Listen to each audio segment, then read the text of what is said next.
कर्मजं वा श्रवणनजं वा मानसं वापराधम् विहितम् अविहितं वा सर्वमेतत् क्षमस्व। जय जय करुणाब्धे श्री महादेव शंभो।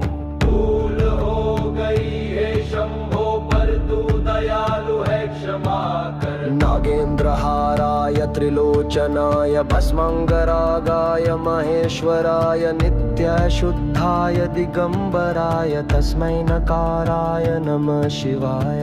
ब्रह्ममुरारिसुरार्चितलिङ्गं निर्मलभासितशोभितलिङ्गं जन्मज दुःखविनाशकलिङ्गं तत्प्रणमामि सदा शिवलिङ्गम्। सारी पीड़ा मिटाने वाला शिवलिंग।